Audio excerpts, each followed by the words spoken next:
Israël prépare une éventuelle invasion terrestre de la bande de Gaza.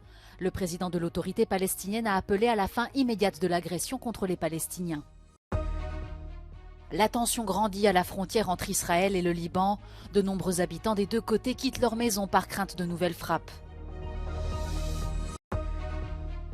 Un an et demi après le début de la guerre en Ukraine, le CIO a suspendu le Comité national olympique russe. Vladimir Poutine hors de Russie pour la première fois en 7 mois. Il est au Kirghizstan. Le président fait l'objet d'un mandat d'arrêt de la Cour pénale internationale. Israël a déplacé des troupes, des chars et d'autres équipements militaires vers la bande de Gaza pour une éventuelle invasion terrestre de l'enclave dans les prochains jours.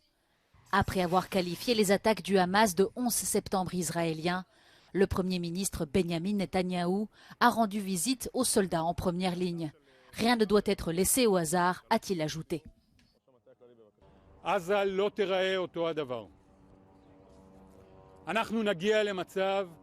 בו מי שהנהיג את עזה יוכה קשה, נפרק אותו.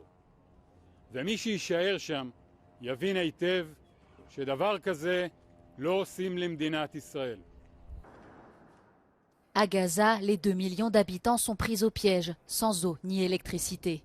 Israël a coupé tous les approvisionnements en énergie. Sur place, les organisations humanitaires sont débordées. Les bombardements ont fait au moins 1300 victimes. Mais ce bilan augmente d'heure en heure.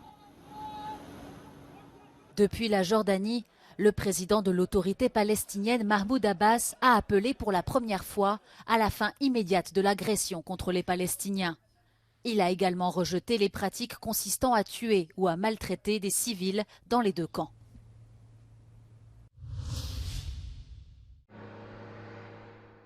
Des troupes de maintien de la paix des Nations Unies et des soldats de l'armée libanaise patrouillent le long de la frontière israélienne. Ici, la tension est à son comble.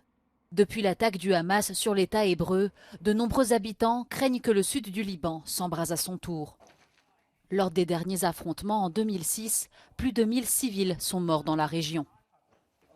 يمكن هلا صاحب هيدا البيت نزح يمكن على البستان او لتحت عصر مش عارف بس المعركه اللي امبارح صارت يعني مش طبيعيه هي محل نهار التنين يعني 3 ساعات قصف صاروخي قصف بالمدفعيه بالهاون حتى كان في اشتباكات بإطلاق رصاص نار يعني الله اعلم كانت الاشتباكات العمليه كانت من هون.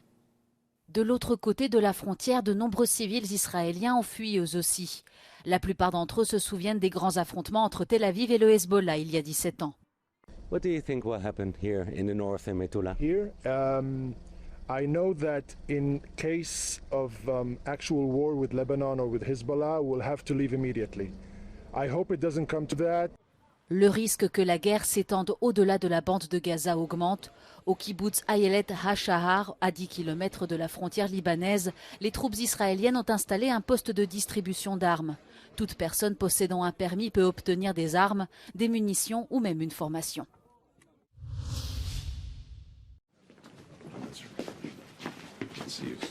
5 jours seulement après qu'Israël ait subi l'attaque terroriste la plus importante de son histoire, Anthony Blinken était à Tel Aviv comme témoin de la solidarité des États-Unis envers l'État hébreu. Si Benjamin Netanyahou promet d'écraser le Hamas, les États-Unis ont quant à eux appelé à une réponse proportionnée. Lors de sa rencontre avec le Premier ministre israélien, Anthony Blinken n'a pas manqué de transmettre un message de solidarité envers le peuple hébreu. The message that I bring to Israel is this. You may be strong enough on your own to defend yourself, but as long as America exists, you will never ever have to.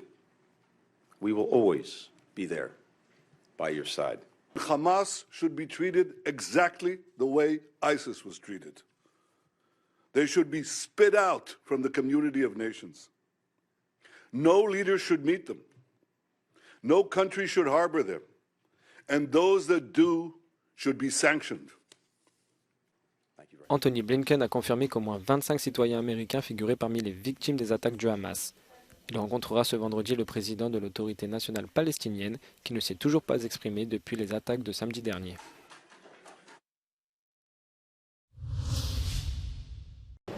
L'OTAN met en garde face au risque de voir des pays hostiles comme l'Iran ou des groupes armés comme le Hezbollah profiter du conflit entre le Hamas et Israël. La situation au Proche-Orient était à l'ordre du jour de la réunion mercredi et jeudi à Bruxelles des ministres de la Défense de l'Alliance. Les alliés ne sont pas directement impliqués, mais les États-Unis ont tout de même renforcé leur présence militaire dans la région. Le ministre israélien de la Défense a participé en visioconférence à cette rencontre. L'OTAN appelle l'État hébreu à réagir de façon proportionnée à cette attaque. We saw a shocking video, and of course the reports are shocking, and that's also the reason why allies have so strongly condemned these horrific terrorist attacks against civilians in Israel and against Israel. As this conflict evolves, it is important to protect civilians, and this was also clearly expressed by allies. There are rules of war, there are the request for proportionality, and this was highlighted by many allies. L'OTAN suit également de près le récent incident sur le gazoduc sous-marin qui relie la Finlande et l'Estonie. Le secrétaire général assure que l'Alliance réagira de façon déterminée s'il s'agit d'un sabotage délibéré. It is obvious that gas pipelines, power cables, internet cables, these types of undersea infrastructure are of critical importance for our societies. So this has been an issue which has been high on the NATO agenda, part of our efforts related to resilience for many years, and many things have been done to protect this critical infrastructure. La présence surprise mercredi du président ukrainien Volodymyr Zelensky a porté ses fruits. Les États-Unis ont annoncé une aide militaire de 200 millions de dollars. Le groupe de contact pour la défense de l'Ukraine a promis plus de 100 millions d'euros et l'Allemagne a considérablement renforcé son soutien.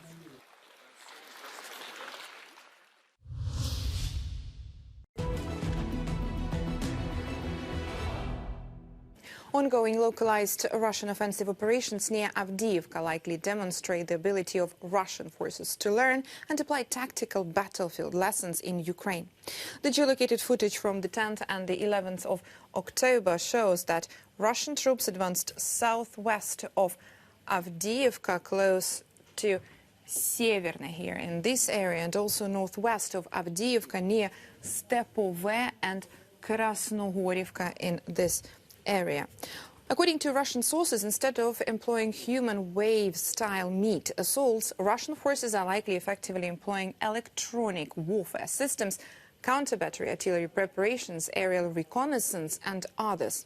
The Institute for the Study of War assesses that these adaptations, however, are unlikely to translate into wider operational and strategic gains for Russian forces. Geolocated footage shows that Russian gains around Avdiivka are concentrated to the southwest of Avdiivka, and Russian forces have not completed an operational encirclement and will likely struggle to do so if that is their intent. Avdiivka is also a notoriously well fortified and defended Ukrainian stronghold, which will likely complicate Russian forces' ability to closely approach or fully capture the settlement.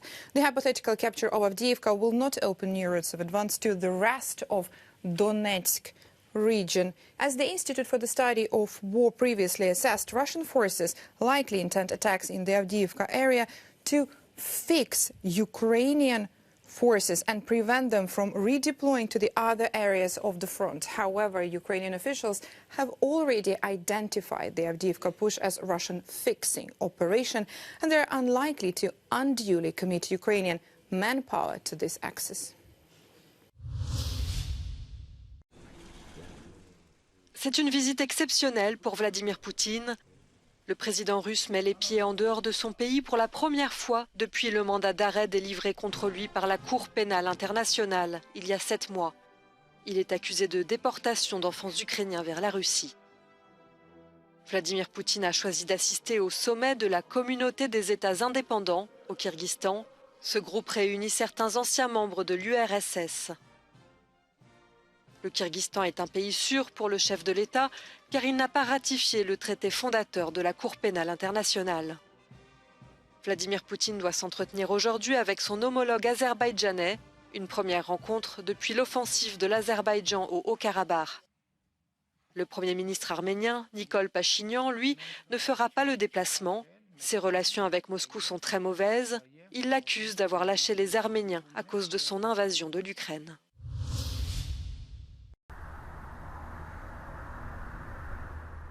Un an et demi après le début de la guerre en Ukraine, le CIO a suspendu le Comité national olympique russe pour avoir placé sous son autorité plusieurs organisations sportives de régions ukrainiennes occupées.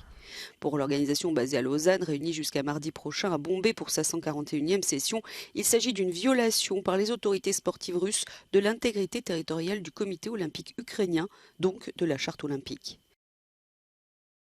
The Russian Olympic Committee is no longer entitled to operate as a national Olympic committee, as defined in the Olympic Charter, and cannot receive any funding from the Olympic movement. Furieux, le comité national russe a aussitôt dénoncé une nouvelle décision contre-productive et clairement un motif politique. De son côté, la présidence ukrainienne a salué une décision importante.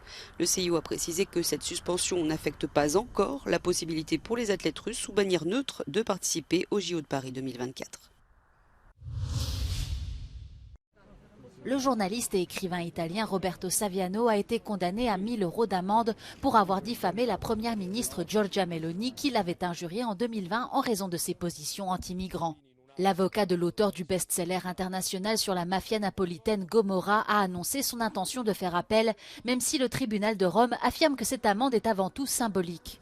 Les avocats de Giorgia Meloni avaient pour leur part demandé des dommages et intérêts d'un montant de 75 000 €, estimant que Roberto Saviano avait utilisé un langage excessif, vulgaire et agressif.